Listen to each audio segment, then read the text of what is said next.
Bonjour mes petits chats, je suis ravie de vous retrouver aujourd'hui pour le tuto des feuilles d'automne translucides. Aujourd'hui, je vais vous montrer le résultat en boucle d'oreille d'un collier qui vous a apparemment beaucoup plu sur Facebook. La liste du matériel, je vous laisse mettre pause. Donc c'est surtout des encres, de la céramique translucente et de vraies feuilles pour faire les empreintes.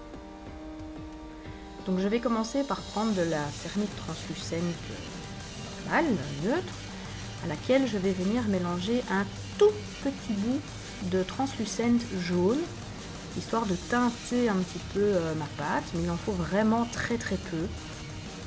Donc un mélange au rouleau. Le mélange ne doit pas être parfait, si on voit encore des petites lignes, c'est même très bien. Et je vais étaler ma plaque au cran 7 sur Atlas.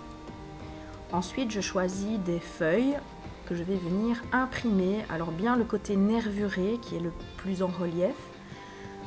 Je vais venir imprimer mes feuilles sur la plaque de pâte. Alors j'utilise des feuilles fraîches et pas des feuilles séchées pour éviter d'avoir des petits morceaux qui viendraient s'incruster dans ma pâte. Dans les empreintes de feuilles, je vais maintenant jouer avec des encres à alcool.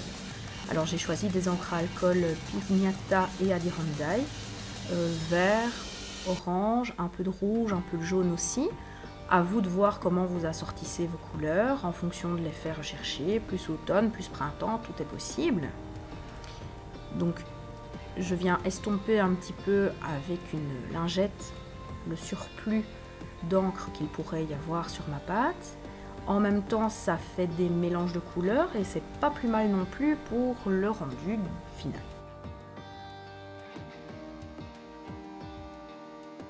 Quand la composition couleur vous plaît, vous allez venir avec un scalpel couper la forme de vos feuilles. Alors évidemment, vous pouvez suivre la forme des feuilles que vous avez utilisées pour l'empreinte. Maintenant, si vous coupez un petit peu plus, un petit peu moins, un peu plus allongé, on s'en fiche complet.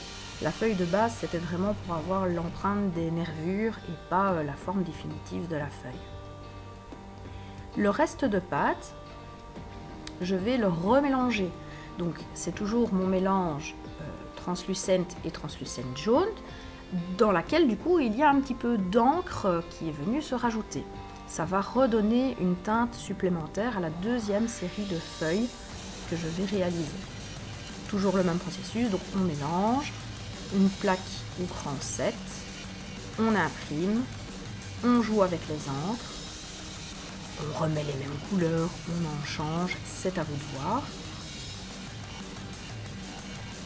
Donc l'idée c'est que les encres viennent bien suivre les nervures. Maintenant bon évidemment il y a de l'encre qui va dépasser, mais ça n'a absolument pas d'effet négatif, au contraire, on en rajoute si besoin.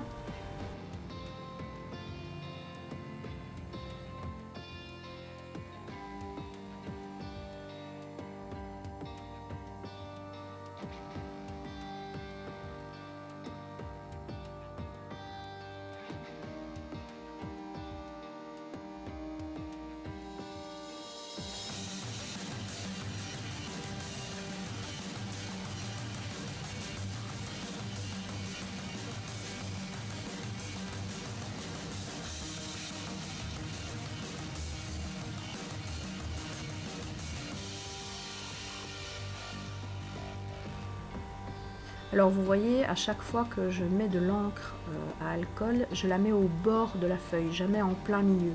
Je mets au bord, je fais couler vers l'intérieur, j'enlève l'excédent et si je veux de la couleur plus au milieu, à ce moment-là j'utilise ma lingette pour venir tamponner. Alors oui, ça aussi important, tamponner c'est léger, c'est pas frotter.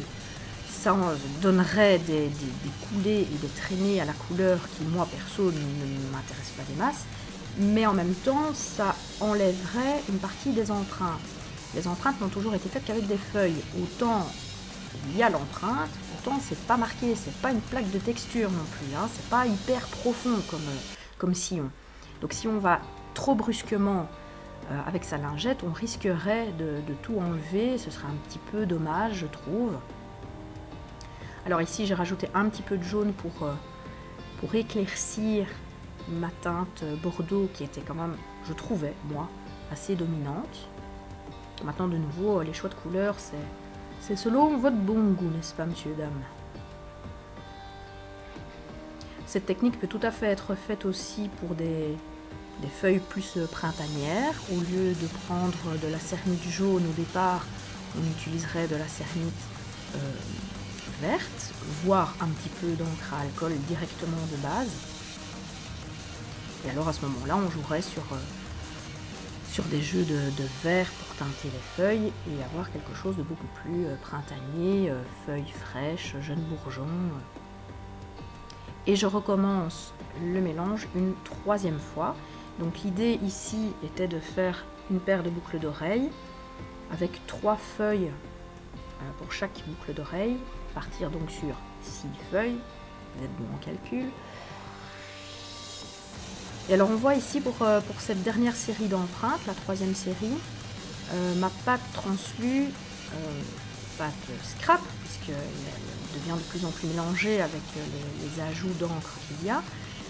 Je ne l'ai pas du tout mélangé de manière homogène. Il reste bien des traces, on voit des sillons de jaune, d'orange et de rouge dans ma pâte. Ça donne, vu que les pâtes sont translucides et que l'encre à alcool permet une certaine translucidité aussi quand elle n'est pas mise en excès, ça donnera en plus des reliefs encore différents aux feuilles. Alors la dernière encre que j'ai utilisée, du coup, je n'en ai mis plus qu'une, vu qu'il y en avait quand même déjà pas mal dans ma pâte, c'est de l'Adirondack verte. Elle est beaucoup moins intense que la Pignata et donne un rendu un petit peu différent mais tout aussi appréciable. Avant de passer en cuisson, je vais percer les 6 feuilles, un tout petit trou de rien du tout, il s'agira juste de mettre des amandes de jonction. Donc je décolle mes feuilles et je les pose un peu à l'arrache à la one again sur des emporte-pièces. Alors on se fiche complètement de la forme de l'emporte-pièce. Le tout est de ne pas faire cuire les feuilles à plat. On pourrait les faire cuire à plat, mais histoire de leur donner un petit mouvement de feuilles envolées par le vent, enchantement d'automne, tournant, tourbillonnant, tout ça, je les pose un petit peu n'importe comment sur des emporte-pièces.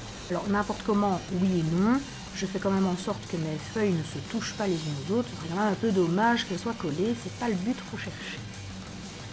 Donc je passe en cuisson, 30 minutes à 130 degrés. Je laisse refroidir tout seul, tout naturellement, surtout pas dans l'eau froide, les chocs thermiques, c'est pas le délire et c'est absolument pas nécessaire non plus d'ailleurs. Donc on laisse refroidir et donc vous voyez quand j'enlève mes feuilles des emporte-pièces, elles ont bien des formes, des petits mouvements dedans qui vont assez bien avec le thème de l'automne, je trouve. Alors ici je vous passe une feuille au-dessus des autres, histoire que vous vous rendiez compte quand même de la translucidité plutôt, merci. Alors pour la finition, je mets une seule couche de cernite vernis brillant. Je repasse au four, histoire de bien fixer la chose. Et voilà le montage. Donc juste un en jonction à chaque feuille. Et le tout monté sur des crochets d'oreilles. Des photos, histoire de vous montrer un petit peu de nouveau l'aspect translucide. J'espère que tout cela vous aura plu et je vous dis à très bientôt. Bisous!